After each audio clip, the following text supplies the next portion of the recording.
नमस्कार, ministry of minority affairs के उम्मीद वेब पोर्टल पर आपका स्वागत है। ये वक्फ प्रॉपर्टी के मैनेजमेंट के लिए बनाया गया पोर्टल है। तो the unified Waqf management empowerment efficiency and development act 1995 इस साल 8 अप्रैल से लागू हुआ और इसके बाद 6 जून 2025 को उम्मीद सेंट्रल पोर्टल भी लॉन्च कर दिया गया।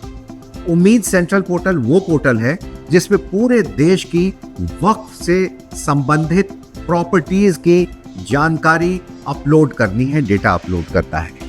ये लॉन्च हो चुका है और इसके बारे में बहुत सारे सवालात मिनिस्ट्री को प्राप्त हो रहे हैं कि कैसे करें। दरअसल ये बहुत आसान है इस पर भरना। और हमारे साथ हैं आज एक्सपर्ट कुणाल जी से हम जानेंगे कि कैसे unified Waqf management empowerment efficiency and development act 1995 यानी उम्मीद सेंट्रल पोर्टल पर कोई भी व्यक्ति यानी जो वक्फ से संबंधित हो, मुतौली हो, वो अपनी प्रॉपर्टी के डिटेल्स कैसे कर सकते हैं।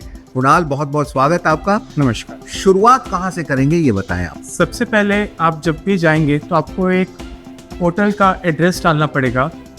उम्मीद पोर्टल का हमारा एड्रेस है उम्मीद UMED.minorityAffairs.gov.in। इसे डालने के बाद आपको एंटर या गो करना है। उसके बाद आपका ये होम पेज ऐसे कट हो जाएगा। अब आप यहाँ पर आएंगे तो यहाँ पे आप देख सकते हैं कि ये मंत्रालय का पोर्टल है। यहाँ पे बता रहा है आपका एक हेल्पलाइन नंबर दिया गया है, साथ में एक ईमेल आईडी भी दिया गया है। यदि किसी भी यूज़र को कोई भी डिफ़िकल्टी आती है, कोई भी मुश्किल आती है, तो यहाँ पे मंत्रालय से कनेक्ट कर सकता है और उसके बाद जो भी अपनी क्वेरी उसको रिजॉल्व करवा सकता है। तो यहाँ पर एक रजिस्टर साइन इन है, ये कौन करेगा यहाँ साइन इन? इस जगह का सबसे इम्पॉर्टेंट ऐप है ये इस पूरे पेज का, जहाँ पे जिसको भी मुताबिक हो या जो भी वक्फ बोर्ड से या किसी को भी अगर अपनी कोई प्रॉपर्टी इसके अंदर रजिस्टर करना है वक्फ को, तो सबसे पहले वो अपने आप को उम्मीद पोर्टल पे रजिस्टर करता है। इसको दबाते हैं, देखते हैं क्या खुलता है। ये लॉगिन खुल गया। तो जैसे ही हमने इसके ऊपर क्लिक किया एक वेब पेज खुल गया, जिस पेज के अंदर अगर हम देखें हमारे पास यहाँ पे एक बता रहा है कि उम्मीद सेंट्रल पोर्टल है। यहाँ पे आपका एक लॉगिन पेज बन जाता है। अगर आप नए यूज़र हैं तो आपको पहले यहाँ पे न्यू यूज़र रजिस्टर हेयर पे क्लिक करना पड़ेगा।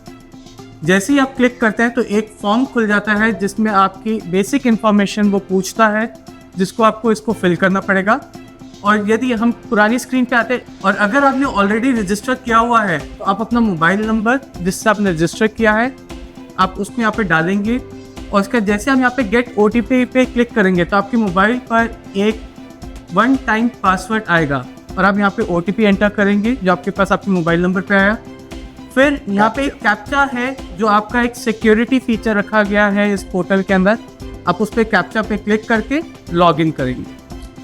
तो आज के इस एपिसोड में बस इतना ही रखते हैं। कुणाल अपने एक्सपर्ट के साथ हम अगले एपिसोड में आपसे फिर मिलेंगे।